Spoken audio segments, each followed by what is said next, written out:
Okay, you're all warned. All right. All right. So thank you for joining this evening, and this is the first of a two-part series. This week, I want to sort of introduce some of the core texts that. Well, I guess the two-part series is devoted to Judaism and peacemaking, with this particular focus on as it pertains to Israel. I guess I think that's how most of these conversations in my life have been framed, and I think that's maybe the richest way to have that conversation. A whole other series of sources could be collected, and maybe a different conversation would be Judaism as a resource for peacemaking more broadly, right? Like in terms of interpersonally, or Jews in the United States and in other places where we have the ability to take part in public life and could influence peacemaking, right? And what resources from our tradition could we draw upon, right? I think I'm actually reading a book which is right now, haven't finished yet, maybe for next week, which maybe collect some resources for that project. But at least most of the conversation these 2 weeks is really going to be focused on Israel and what role religious Judaism, the Torah, and halachic sources can play in the peacemaking process. So the first week is going to be, this week is really devoted to sort of the classic question, land for peace paradigm, which has been very dominant for a period of decades. I think talked about much less frequently now, which we'll talk about next week. But I think it's an important background to have. And so we'll look at some of the halachic sources and some of the other considerations that come in. And I think it's an important background. And, these are obviously sources that are still relevant. So I'll share a source sheet. I'm not going to share my screen because I find it easier to look at your faces, even if you're looking at the source sheet. But please, it's a small group, so please feel free to interrupt and ask questions, especially questions that are clarifying questions. And you also feel free to use the chat for questions or comments, and I'll try to monitor it. All right. So here, the source sheet is this right here. So the link is in the. Okay, the link is in the chat right now, so you can all click on it, and you can look at and we'll go through. Right. So I would just say the paradigm, the land for peace paradigm actually predates the state of Israel. In the years prior to the establishment of the state of Israel, there were various plans to divide or partition Eretz Israel or Palestine, and the Peel Commission, and in the 1930s, and there was the UN Partition Plan in 1947, and these were not halachic debates per se, because even though there were religious Jews who were involved and queried, I don't think they had any power or influence, but and the leadership of the Zionist leadership, the Jewish Agency, all accepted, if begrudgingly, all of these various plans to partition Eretz Israel. After the establishment of Israel, the early decades of the state of Israel, there was nothing to debate. Israel was very small and beleaguered. After the Six-Day War, this question really emerged, and the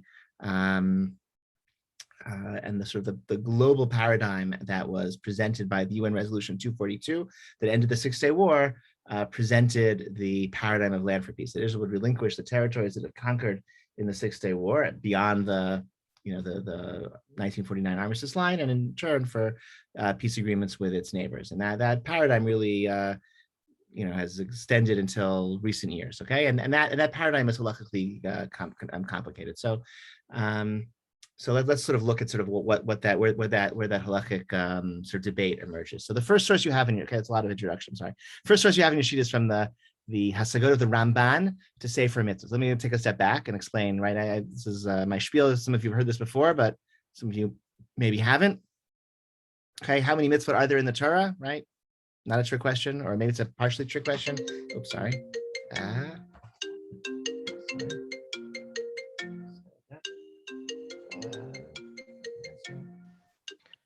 613 in one text message.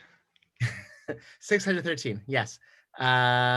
Great. So thank you. So how do you know there's okay? So everyone knows there's 613, or famously there's 613 mitzvot in the Torah. This is a position of Rabbi Simlai in the Talmud, who says there's 613 mitzvot in the Torah, based on a gematria, a numerical sort of not based on counting. Okay, and I challenge any of you, right, to open a Sefer Torah, open a Chumash, and count the mitzvot. You will not divide. You will not come up with 613. Okay, and I know that because for many, many years, okay, some of the greatest minds that ever lived, they wrote Sifrei HaMitzvot. They wrote collections of mitzvot, numerations of mitzvot, and they were all trying to get 613, and it was really, really hard, okay? And they did, but they came up with very complicated rules for what does count and what doesn't count, and why this one and not that one, in order to end up with 613 mitzvot, okay? Right, so Rambam, among the people who did is the Rambam, Maimonides, who wrote his book, Sefer Mitzvah. He wrote it in Arabic. He has 13 principles of what does and doesn't count as a mitzvah for the purposes of being one of the 613 mitzvot. And he writes his book, these are the 613 mitzvot. And the Ramban, some years later, writes Hasagot. He writes a criticism, a critique of the Rambam Sefer Mitzvah, in which he says, these are the mitzvot the Rambam counted that he shouldn't have, and these are the mitzvot that the Rambam left out that he should have counted, right? Because everyone is within that paradigm of 613. You can't take away one without adding one. You can't add one without finding one that doesn't count. And so it's a wonderful book. It's like a great thing to study. You have the Rambam's, Sefer Mitzvah, but then like a fun thing to study then is the Ramban's Hasagot, his critiques, where he says, these are things Rambam left out, and these are the things that Rambam counted that he shouldn't have counted, right? It's not so simple, right? I don't know, like, Anochi Hashem, I am the Lord your God who took you out of the land of Egypt. Is that a mitzvah or not? All right, not so simple. Okay, Rambam counts it. Okay, others don't. Okay, right? It's not collective mitzvah. Like exhortations, etc., etc. They're not so clear what counts, what doesn't count. Is it some mitzvah? Whatever. Okay. So it's a major scholarly endeavor, vast literature, very worthy of further study. So one of the mitzvah that Ramban thinks, Nachmanides believes, that the Rambam left out, that should have counted as one of 613, is the mitzvah to conquer and settle Eretz Yisrael. It's number 4, okay? This is the fourth mitzvah, the fourth positive mitzvah to say that Rambam left out. The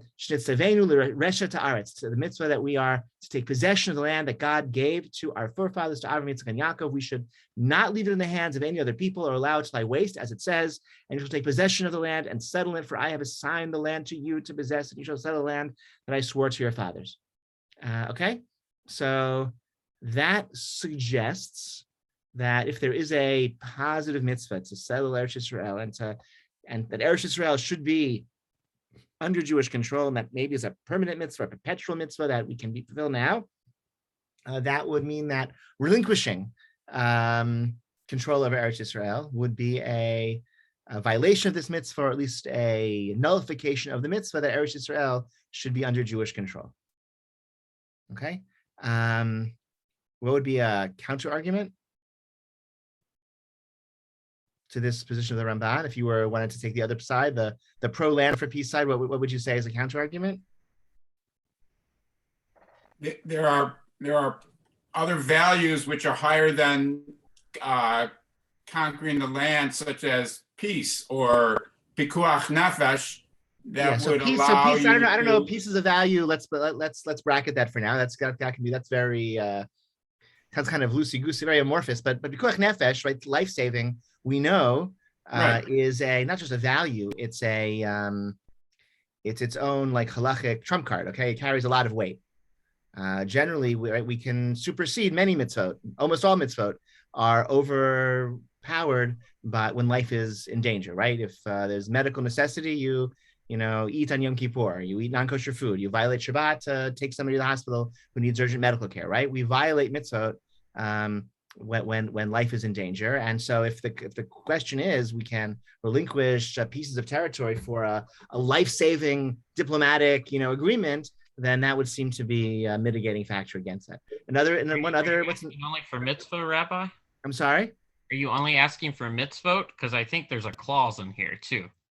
What do you mean? What do you mean? Like what? Like, because it says also to not lie waste to the land. Mm-hmm. So what would lying waste entail? So I think there's an argument for that too.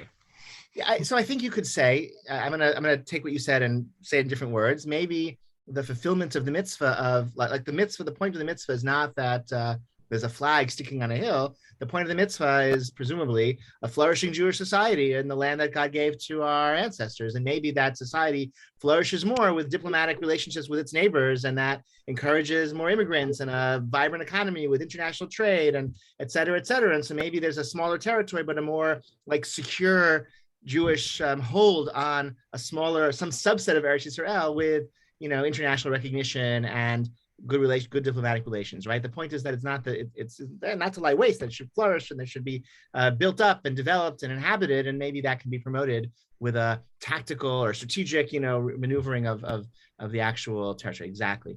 Another point I'll just say is this is it's just the nature of this text. It's the hasaga of the Ramban to the Rambam, right? So it's Rambam didn't count this, right? So we just, the very fact that this is introduced as here's something the Rambam didn't count as one of the 613 and the Ramban thinks is one, right? The context in which we're encountering this text is highlighting the fact that this is a contested, debated mitzvah. For whatever reason, Rambam didn't think this was one of the 613 mitzvah. Right, and there are various opinions, right? Some say there is no perpetual mitzvah to inhabit Eretz Yisrael for an individual Jew to buy land. Like it's sort of like a destiny of the Jewish people to return to Eretz Yisrael as the prophet's promise, but maybe not be a specific obligatory mitzvah on each individual Jew or even on a generation of Jews to fulfill this mitzvah. Moshe Feinstein, for example, felt that that living in Israel was a mitzvah kiyumit. It's a mitzvah. If you do it, you fulfill a mitzvah, but it's not an obligatory mitzvah. Okay, another example of a mitzvah that's kiyumit is if you have a garment with 4 corners, you have to put tzitzit on that garment. But there's no obligation to have a garment with 4 corners. If you have one, you put tzitzit on it. That's a mitzvah. You can get a point. You check a box. But there's no obligation to go out and make such a garment and wear such a garment.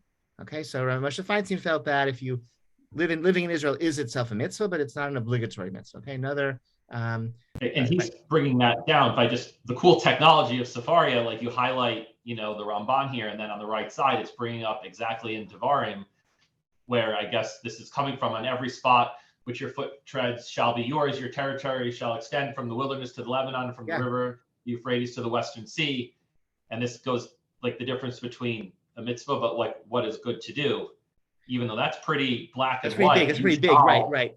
Yeah. Torah Deraisa, like written in the Torah, says you shall, with pretty exact coordinates for the written Torah, I feel. Correct, right. And that was never, right. So like, how would you, even if you want to accept the Ramban, like, does that mean that we have to, there's like at the best opportunity, go out and conquer, the entire Middle East, to create those, to fulfill those borders? That would be a pretty, very few, I don't think anyone makes that suggestion serious, although during there were people, I think there were when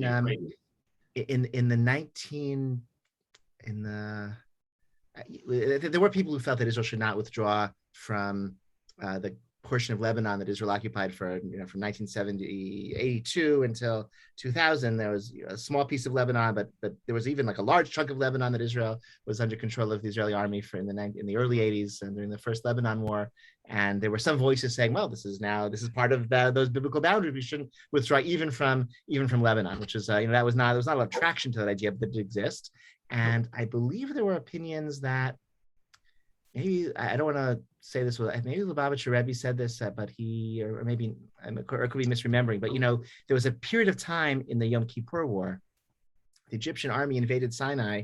The counterattack didn't confront the Egyptian army in the Sinai. The Israeli tank corps crossed into Egypt on the other side, on the western side of the Suez Canal, to get them from behind. So there was like an Israeli army group in the heart of Egypt on the western side of the Suez Canal. And I think there are positions like, okay, we were conquering, we shouldn't say, even this is now sanctified land. We shouldn't. So that's a little more extreme, but certainly the biblical heartland, you would see a position like the Ramban would mitigate against. So let's talk about, So I don't mean to derail it if you say like another time, just from the Torah written, how we get to 613, nothing to do about Israel. In the written Torah, when it says shall be, right? Like, just to say shall be yours, right? Yeah. And you shall, right? That does not automatically correlate to a one-to-one mitzvah.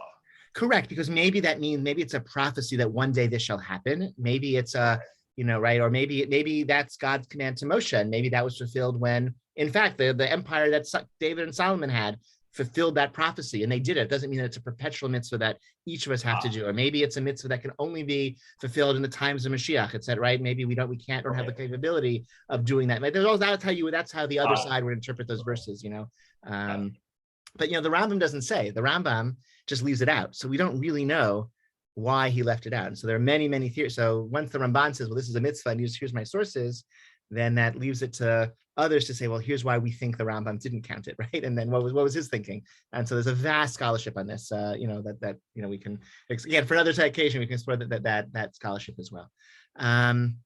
So Pikuach Nefesh was mentioned. Jeremy mentioned Pikuach Nefesh as a counter argument. Like maybe there's a mitzvah to conquer this territory, or to hold on to the territory once you've conquered it. But Pikuach Nefesh Docha Kol HaTorah, we override most mitzvah, almost all mitzvah for the sake of Pikuach Nefesh. So, and the big three that we know, are right: idolatry, incest, and murder. Right? We don't overturn those prohibitions even to save life. But maybe there's another exception as well. So this is the mitzvah of the next source is Sefer Chinuch. Sefer Chinuch is another book that lists the mitzvot from the Middle Ages. This one lists them in order that they appear in the parsha. So you can go Torah portion by Torah portion and get all the mitzvot that appear in that portion, the brief description. So the mitzvah to kill the 7 nations, the 7 Canaanite nations. Okay, a very sort of challenging, like ethically challenging mitzvah, a very hard thing to read about. Based on later on Tanakh, it didn't seem to happen that way. They most of them survived and did okay. They moved off elsewhere, whatever happened to them. But the Torah presents a very total war of destruction against the Canaanite nations.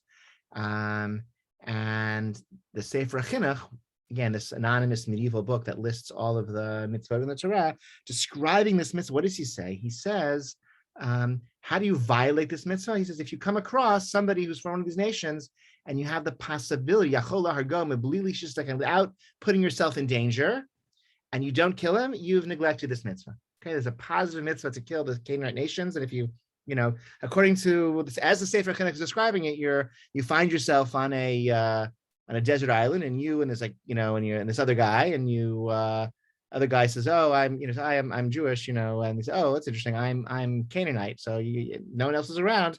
You should kill him if you can. You can get away with it." That's how the Sefer Chinuch is presenting it. Okay, only if you can do it with getting away with it. So the Minchat Chinuch, which is a very sort of more learned commentary in the Sefer Chinuch from the 19th century, Rabbi Babad.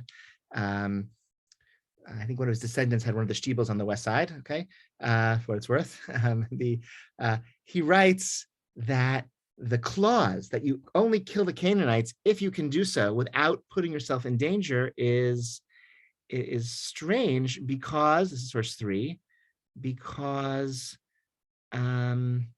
like the war is like the mitzvah is to wage war, and war entails putting oneself at risk, okay? To cure all mitzvot are pushed aside when there's a situation of danger, and nonetheless, this mitzvah is a command to wage war against them. And it is known the Torah does not entail relying on miracles for its laws, as Ramban explains, and it's the way of the world for there to be casualties on both sides at a time of war. If so, we see the Torah decrees that we wage war against them even when it is dangerous, and if so, we push aside danger in this instance, and the mitzvah is to kill them, the 7 nations, even in the case of danger. So we're not talking about the 7 nations now. The 7 nations don't exist anymore. They, Sencheriv came and they all intermarried and mixed up, and we don't, they don't exist anymore. But the dynamic, the paradigm of the Minchat Chinuch here is quite relevant, because he's saying whenever there's a mitzvah to wage war, like definitional to that mitzvah is lives are going to be at risk on the enemy side and on your own side. And nonetheless, sometimes wars, the Torah commands us to wage a war. And so that would mean that if we accept the Ramban, or at least this interpretation of the Ramban, there's a mitzvah to engage in a war of conquest, to conquer Eretz Yisrael, and to maintain Jewish control over the entirety of Eretz Yisrael, or as much of it as we can, then saving lives would not be a mitigating factor. Because, like, definitional to the fact that you would have a mitzvah to wage a war of conquest is the Pekuach Nefesh, card won't work against this mitzvah. So really, there are 4 exceptions to Pekuach Nefesh: murder, idolatry, incest and severe sexual violations, and anytime there's a mitzvah to wage war. There would all be no pikuach nefesh then is taken off the table. So that's the that's how the mincha chinuch gets deployed in this discussion. Okay. Questions, comments so far, or at this point? You said that was a minhag, though, not a mitzvah, right? Sorry, I didn't say minhag. I said the name of the book. Sorry, I speak very fast. Oh, the name of the book is minhag. Okay. Minchat chinuch. Yeah, mincha. Okay, because I was thinking you were saying it was a custom to a No, mitzvah. sorry. He was like, that's a good argument. So. No, sorry. Yeah. It's the name of the book. He's very, very clever. It's a very clever book. Very, sort of goes through the Sefer HaChinuch, which is a short, also classic of medieval, Jewish law. Again, mitzvah by mitzvah. These are all. It was a great. Sefer HaChinuch is a great book to study because it just lists all the mitzvot and says how just very, very basic. Is it for men and for women, for everyone, for where is it observed and when and how? Just lists them all as they appear in the Torah. And then the Mincha Chinuch then engages in like really, really clever scholarship and clever thinking about going line by line through the Sefer Chinuch. So it's a very popular book of the last 200 years. Okay, so there's another relevant source which gets thrown into the discussion as well. This is a prohibition in Deuteronomy, source 4 of lo tichanem, grant them no quarter. Also seems to be referring to the 7 Canaanite nations that literally lo tichanem, don't have mercy on them maybe, but if you look at source 5, you'll see that the Gemara says that you can't allow them, these Canaanite nations, to have a chaniyah, let them have a, modern Hebrew chaniyah means like a parking space, right? So you can't give a parking space. They can't have a place to live in Eretz Yisrael. Okay, this refers to the Canaanite nations. Eretz Yisrael has to be free of these idolatrous, tribes and nations, and so they can't be given any like foothold, territorial foothold in Eretz Yisrael. Which also seems to be there's a prohibition against selling real estate, selling property to these Canaanite nations, and you can see in source 6 how that gets codified in the halachic discussion that these idolatrous nations, they can't sell them homes, you can't let them have so certainly and we write they're presumed to be a negative influence on Israelite Jewish society, and so even real estate sales are forbidden. Now, I've been very specific in saying this prohibition applies to idolatrous Canaanites, and those are the non-Jews of the Torah knew about, right? The Jews were the only monotheists. The Jews were barely monotheists, right, at the time of the Torah, but there was certainly no one else who was a monotheist. So the question then would rise: well, does this prohibition of having is it a prohibition against people who aren't Jewish living in Eretz Yisrael? Seemingly not. Seemingly this is a prohibition against idolaters, which wouldn't apply to contemporary Christians or Muslims, and Arabs are Christian or Muslim, and so this wouldn't be necessarily a relevant concern. Although it does speak of an ethos of like, no, we want to like really care about this demography or something, or the real estate holdings, or like Jewish dominance over the territory. But again, halachically, it doesn't seem to be, it seems limited to, or does not apply to monotheists, people who worship God, whether they're Christians or Muslims or Jewish. And the irony, I'd say, furthermore, is that this sort of lenient, more tolerant, inclusive understanding of this prohibition is relied upon specifically in modern times by the religious Zionist community that relies upon this understanding for the purposes of selling agricultural land to Arab Gentiles during the Shemitah year, right? During the Shemitah year, it's forbidden to, which is this year, the Shemitah year, it's forbidden to engage in many agricultural labors. Right? Agriculture continues in Eretz Yisrael in large part by selling fields to and orchards, etc., to non-Jews. It's not considered to be a violation of this prohibition because they're monotheists, okay? They're Muslims or they're Christians, and so this prohibition wouldn't apply. And so it's something, there's sort of an irony that the same community that readily sells land to Arab Muslims in order to like support, in order to like, for the purposes of surviving during the Shemitah year then turns around and says, no, we can't engage in any territorial compromise because it's going to violate this prohibition of lo tichaneh, and we can't let them have any territorial grasp of all or any encampment in Eretz Yisrael.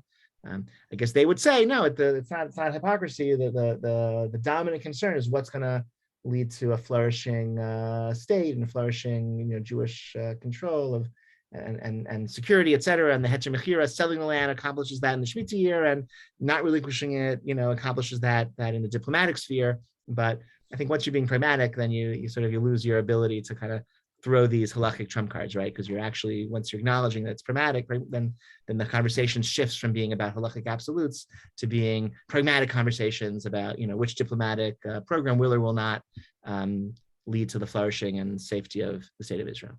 Okay. Questions, comments on this topic, in these texts either? We're ready to move on?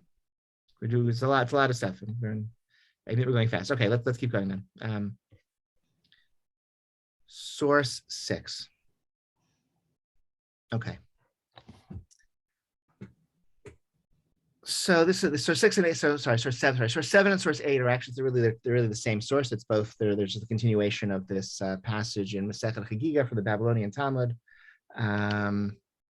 Let's sort of see what happened. So we're sort of picking up in the middle of a debate that Yochanan ben Zakkai heard from his teacher, and his teacher from his teacher, Hilchata the Moshe Sinai, all the way back to Moshe. That Ammon and Moab, Ma'asrin Ma'aser Ani B'Shvi'it, that you'd separate the tithe to the poor from the territory of Ammon and Moab, which is on the eastern bank of the Jordan River, during the Shemitah year. Okay, and in other words, the poor continue to be you're farming these lands, and you separate tithes and you give tithes that you give to the poor during the Shemitah year, even though in the heartland of Eretz Yisrael we're not tithing during the Shemitah year because nobody has possession of their own fields. So this gets back to Adam, to your question earlier about what precisely is the definition of Eretz Yisrael. We have, let's say the maps will be helpful, like the biblical heartland, like the area of Jerusalem, Beit El, Hebron, that cord, the Judea and Samaria, that like biblical heartland. You have the Galil up to the north. You have, and then you have areas to the east, right? Like to the eastern banks and up in the Golan and Ammon and Moab, which is Transjordan, which was part of David and Solomon's empire, and is part of those expansive boundaries listed in certain places in the Torah, but it was not settled by Jews for most of Jewish history, and certainly not controlled by Jews for very much of Jewish history. And the Talmud here is saying this was intentional. Okay, what happened that there were many harbe krachim kavshu olei Mitzrayim v'lo kavshum olei Bavel mipnei kidusha rishona kadsha l'shaita v'lo kadsha l'tilavo v'nichum kadei yismechu aleihen aniim b'shvit. So here's what this means. There were two conquests. In ancient times, there were two conquests that the Jewish people made of the land of Israel. The first was the Olei Mitzrayim, those who came up to Eretz Yisrael, to the land of Israel from Egypt, led by Joshua, conquered this large territory, as described in the book of Joshua, okay? And that territory, once it was conquered, was sanctified as Eretz Yisrael, and all of the mitzvot of the Torah that only pertain to Eretz Yisrael, those mitzvot were obligatory in that vast territory conquered by those who came up from Egypt, okay? All the tithes, the agricultural laws, Trumot Maasrot, Shemitah, Yovel, all of those mitzvot pertained in that vast area that Joshua conquered, especially as expanded by David and Solomon. Then what happened? Right, the rest of Tanakh, they lost control. We lost control. The Assyrians came and took a big chunk, and then the Babylonians came and took the rest. We were left with nothing. Once we were left with nothing, where was Eretz Yisrael? Eretz Yisrael didn't exist. There was no patch of earth where these mitzvot pertain. There was no sanctity. Kedushah Eretz Yisrael. There was no place on earth where you had to keep all these mitzvot, because there was no piece of territory controlled by the Jews. 70 years later, a small group of us came back to Eretz Yisrael from Babylonia, and we settled in a smaller region, okay? Around Jerusalem, maybe in the Galil as well, I don't know, but around Jerusalem, not on the eastern bank of the Jordan, not very far south, not along the coastal plain, a very small area. The Olei Bavel, those who came up to Eretz Yisrael from Babylonia, settled in a smaller area. And for whatever reason, that there are theories that smaller territory that was sanctified by the settlers from Babylonia, that area, that sanctity endures forever. And so and for those places you always have to keep, true and Meiser, et cetera, all those agricultural mitzvah. So this pastorate says they deliberately confined their settlement to a smaller region so that they would leave aside large tracts of land and big cities that would not be part of Eretz Yisrael technically, so that they wouldn't have to observe all the restrictions of the Shemitah year, so that it would be easier for the poor to have something to live on. So this suggests, and this was Chaim Navon, I think, interpreted this way, I think he's probably right, that we kind of see that, like, on the one side, Eretz Yisrael, our ancestral homeland, we want to reclaim our heritage that God swore to our fathers and this vast empire that's promised to us, right? On the other hand, we have pragmatic concerns. We need to make sure that the poor have a way to survive. The Shemitah year makes that kind of difficult to observe these mitzvahs. It's a lot of restrictions. So let's confine our settlement to a smaller area. Let's relinquish, these other regions of our ancient ancestral homeland and relinquish them and have them not be sanctified with as Eretz Yisrael, for pragmatic reasons of, like, this way, Jewish farmers can live there and they don't have to worry about Shemitah, and the poor can have something to live. So it introduces the legitimacy and shows precedent for being just very pragmatic when it comes to how we relate to our ancestral homelands. And so in terms of, Adam, your question, like, how do you, the vast, borders of the Torah and these smaller borders, so I'd say that Rav Chaim Brisker, I think, talked about Shem Eretz Yisrael and Kedushat Eretz Yisrael. There's like potential Eretz Yisrael, which is from the Nile to the Euphrates, the land promised to our ancestors, and maybe one day that'll be our land, who knows, but like that's all like potentially could be turned into Eretz Yisrael. And then there's the actual pieces where we did settle, which were sanctified, where these mitzvah pertain, which is a much, much smaller region. And this source in Chagiga suggesting that smaller region was very, very intentional for very pragmatic reasons.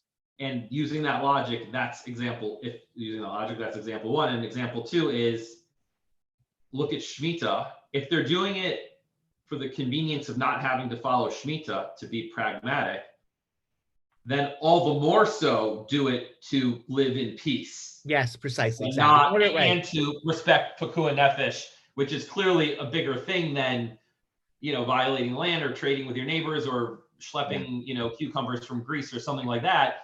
If you're willing to find a, halachic will, there's a halachic way, whoever coined that phrase, but I don't, but you know what I mean? Like, if you're going to go that way for Shemitah, then even more so you do it on a greater hope of. Right. We're going to be very pragmatic and find solutions in order to enable us to have a livable way to endure Shemitah. So even the more so to enable us to live, right? To have a peace agreement. Exactly. Like to say, very nice. Okay. I sounds very compelling to me. Okay. So source 9 and source 10. These are excerpts from Rabbi Jachter's book, Gray Matter, where he just again, summarizes. This should be somewhat familiar to us right now. He says, the above argument against relinquishing land for the sake of peace is based on the Ramban's belief that it's a mitzvah to conquer Eretz Yisrael, even if it involves loss of life. Amitam counters that the Rambam believes that the mitzvah to conquer Eretz Yisrael does not apply today. We saw this. He questions the ability of a rabbi to rule that we must risk life in accordance with the Ramban if the Rambam does not agree with this assertion. Right, that's a nice way of phrasing it, right? Like it's a machloket rishonim. You're going to risk your life. You're going to say we're going to doom our country to war. We're going to say no to a peace agreement because we pass like the Ramban against the Rambam. How can you say such a thing? There's a machloket rishonim. Let's we have room to play. We have room to be pragmatic when we have great titans of halacha on both sides of that debate. Moreover, some Achronim interpret the Ramban as ruling that only the mitzvah of settling the land but not conquering the land applies today. Okay, the Pada Shulchan rules in accordance to this view. Okay, continuing, source 10.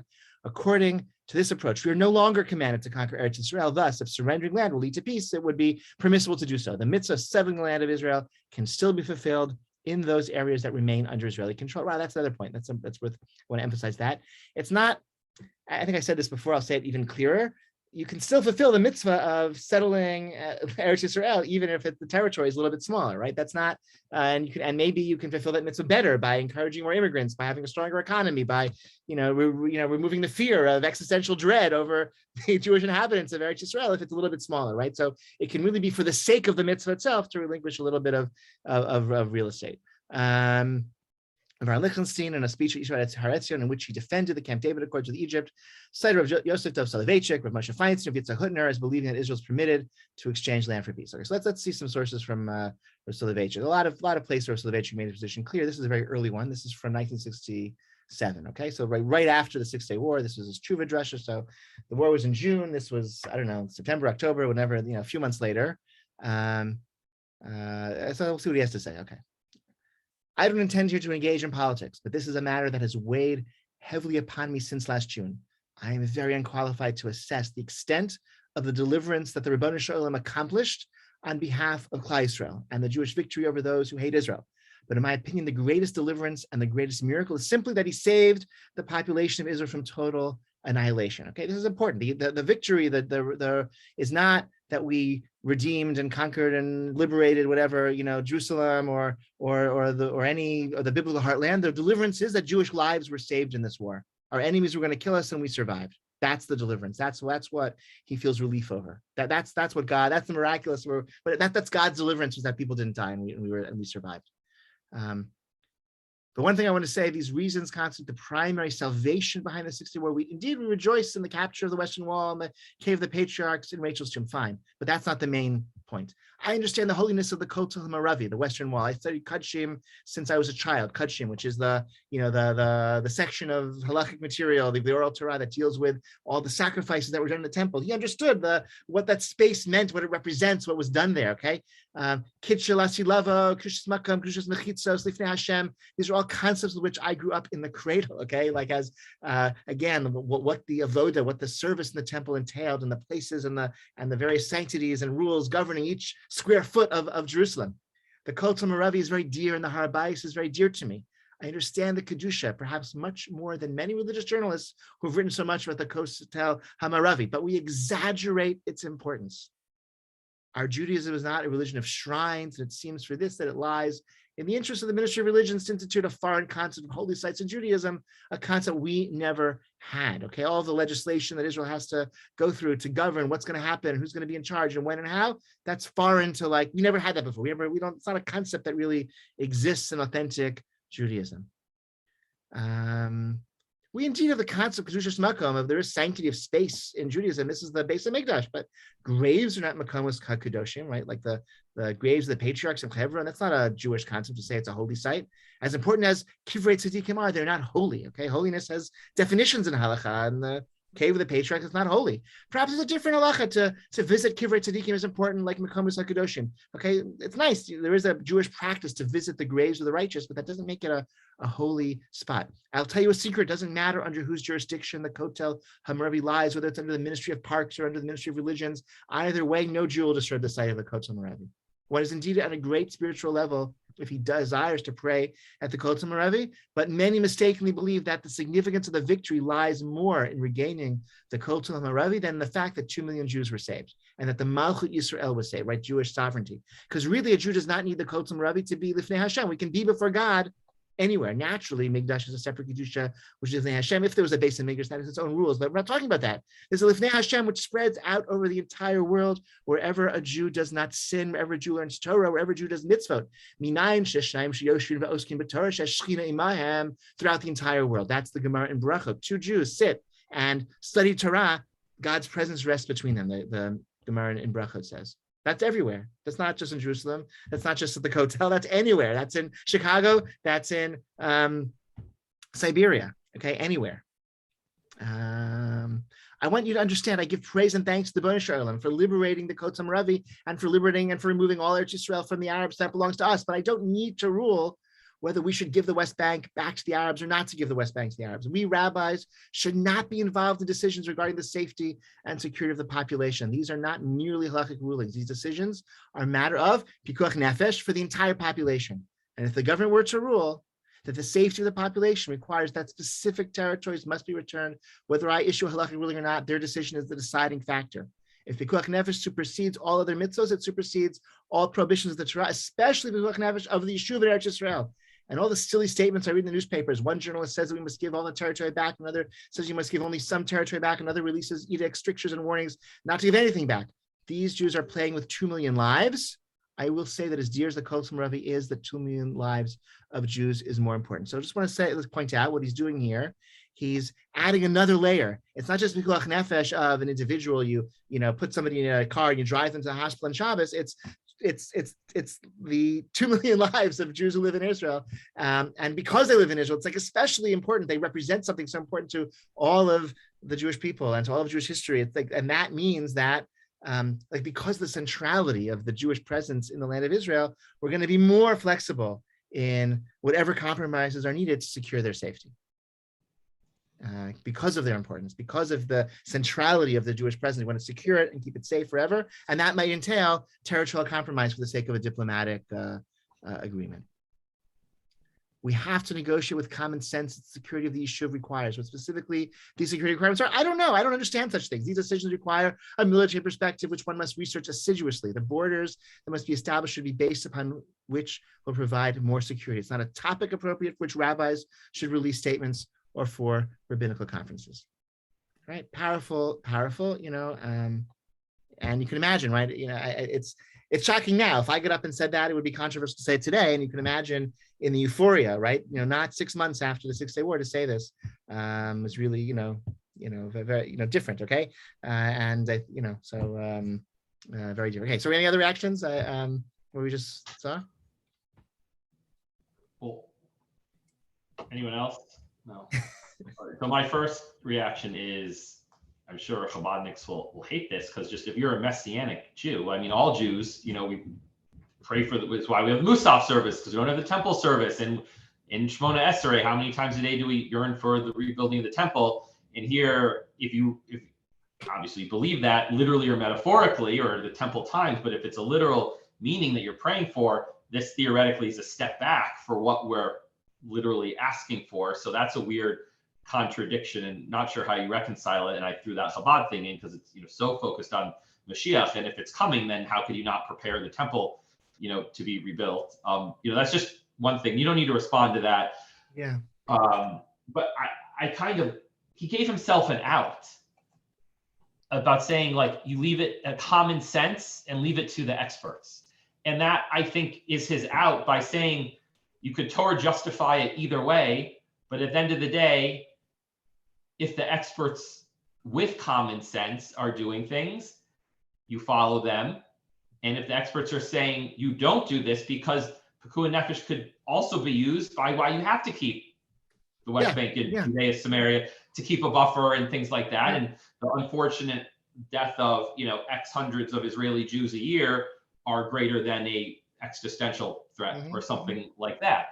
And so that's his kind of his out, which is he doesn't preclude a debate, but the debate is one about it's a secular debate between diplomats and politicians and military experts and and having that and debate. What's frustrating about this, a person diehard on saying give it all back now, whatever it is, saying that's common sense from a political standpoint, and other people say it is common sense to not give anything back, and they would each cite 100 facts and 100 things. He's not solving the question, but he's saying he's removing it from the realm of a religious question. He's saying it's not a halakhic question. It's a political question. What's going to be best, and that people disagree, and they'll have that disagreement. And it's not for us to And he's I'm just like anyone else with an opinion. And no, don't listen to me about what we should do. Don't listen to rabbis what we should do, because ultimately the Jewish perspective is we want to save Jewish lives, especially want to save the Jewish lives in Eretz Yisrael, and religiously, it's like we should be grateful to God that lives were saved. Places as a reason to get in the way of making the exactly. Religion certainly shouldn't be an obstacle to peacemaking. And the power of him saying this in the context of 67, which was, and I'll say I know somebody who was at this was.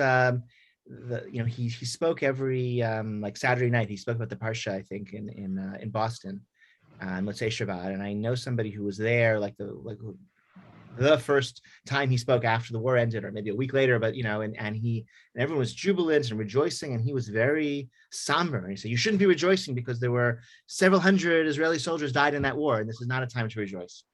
So really very focused on individual lives that were lost in the war. So we shouldn't be rejoicing a victory. And when he's reflecting on the victory, he's like, oh, the victory is the state survived. 2 million lives weren't lost in this. Everyone was very scared. Nasser was threatening, people were digging graves in parks in Tel Aviv. People were expecting really like just 20 years after the Holocaust, people were expecting horrific, like a second Holocaust was a real fear that many people felt. And so that fear being removed, that's what his gratitude is about, not about the holy sites, because holy sites is not a Jewish concept. Again, those are always, notwithstanding the specialness of the Beit HaMikdash and the holiness of the Beit HaMikdash, but in the absence of the Beit HaMikdash, which was not on the table in 1967 or now, we're just left with, that's not what Judaism is about. And you want to be in the presence of God, like you can do that anywhere by, separating from sin and cleaving to Torah. Carl, you want to say something? Yeah, one thing I wonder though, like one kind of part I really disagree with is just asking the military's perspective. I can understand him saying not religiously, but I think even he could have at least said those for diplomatic peacemaking or something too. He could have put that in that opinion, because like he hits on Picadei Nefesh, but he doesn't hit on the value of peacemaking and putting that above it. Correct. Very good. And there are people with the function of peacemaking. It's not just survival and safety. Correct. Yeah. Right. It's no right. There's no positive value, and it's expressed here, articulated here. And right, the relevant experts are the generals, and it's interesting. The general, right, they have their own professional bias, let's say, right? And if you think the tool you have is a hammer, every problem looks like a nail. And if you're a general, these certain solutions present themselves, a certain way of thinking about the world and how you exactly. That's absolutely true. That's a very, very good point. Maybe actually, you peacemakers, where their whole ethos of making peace, they can be added in some way to that response. Absolutely right. Yeah, totally agree. That's actually a good segue to the next source. This is from a generation later. This is Rami Zatzal, who I did meet and was a teacher of mine, and he have two collections of his writings, is one from 83, one from 94, one from 83. So this is the first one here. This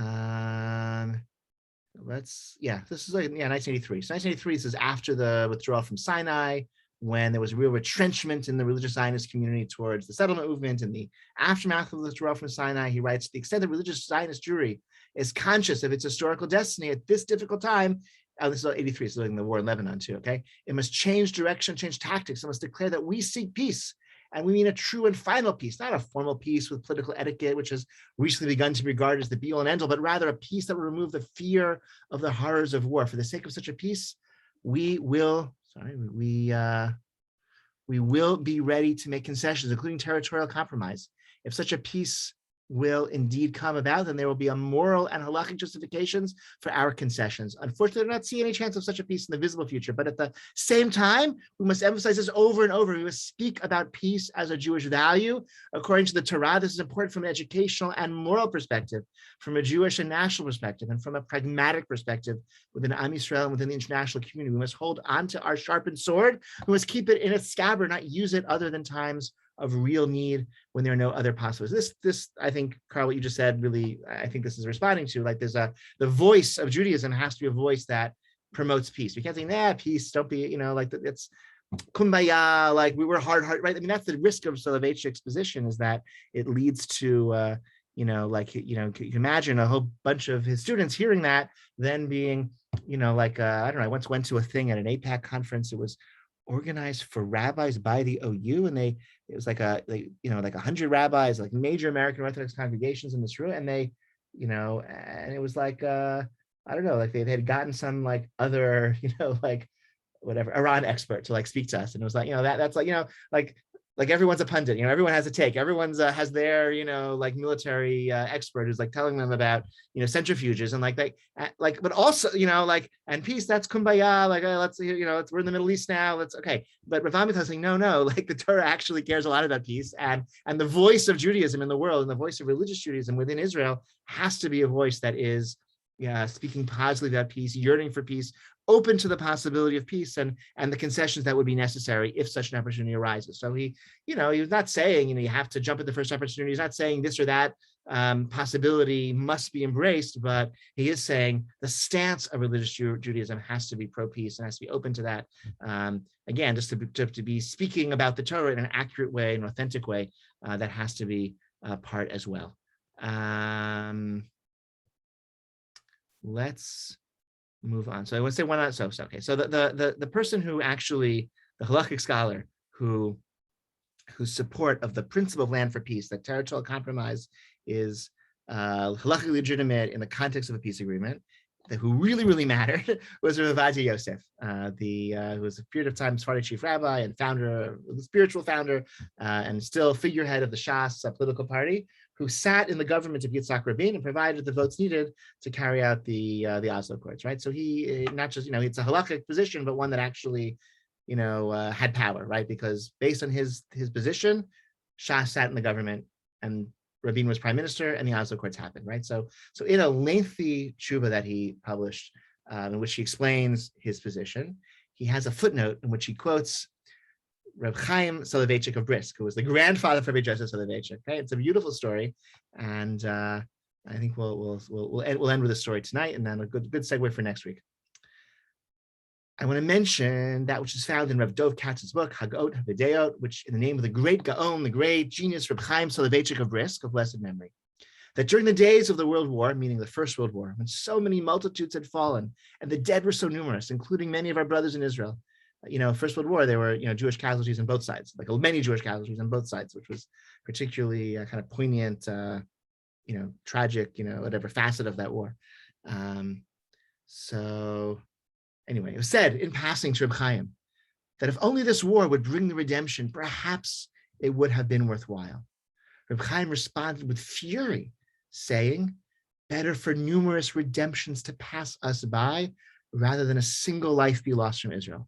And if the question were to come before us at the Beit Din, that if through the sacrifice of but one Jew, Mashiach would come immediately, most certainly we would decide that better for Mashiach not to come at all, rather than a single life be lost from Israel. For Pikuach Nefesh, the mitzvah of preserving life overrides all mitzvot in the Torah, even Mashiach and the redemption.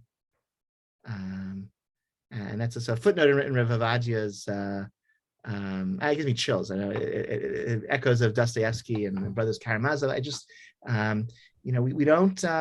Human life is infinite, and so infinite value, and so we don't play games. We don't act in these pragmatic ways, and redemption acquired at this cost. It's also maybe an indirect. It's a real contrast with Rav Kook and some of his students who celebrated World War I because they thought it was the war to end all wars. It was paving the way for something new and different, and the old paradigms were destroyed, and et cetera, et cetera. And there's nothing redemptive about war, nothing redemptive about the loss of innocent life, and it overrides even redemption. So when you're thinking, well, the redemption of the land of Israel, our return to our biblical homeland, Rav Ovadia is saying, echoing the words of Chaim Brisker, like redemption can wait. We focus on saving lives. Now, again, that still requires, experts of all kinds and great deliberation, debate to figure out what actually will save life. That doesn't, you have a lot. It just doesn't. But the role of Judaism, the role of the Torah, is to come out on the side of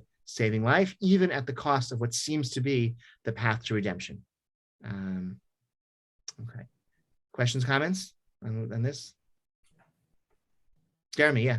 Yeah, that final story, it seems to echo a little bit the famous story. I don't know if it was Yochanan Ben Zakkai, but it was someone who's quoting that if you should hear that if you should be planting a tree and you hear that the Mashiach has arrived, you finish planting the tree first, and then you go.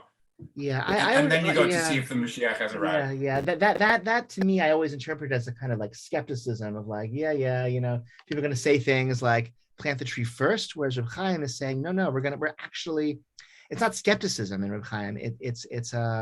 It's a prioritization that redemption can't come through bloodshed, right? That's not redemption. That's not what we've yearned for. We suffered for 2,000 years of exile for redemption that comes with bloodshed. Like, redemption is, that's not what we want. And, we don't trade lives for redemption, right? Mm-hmm. Nothing, we don't trade lives in that way.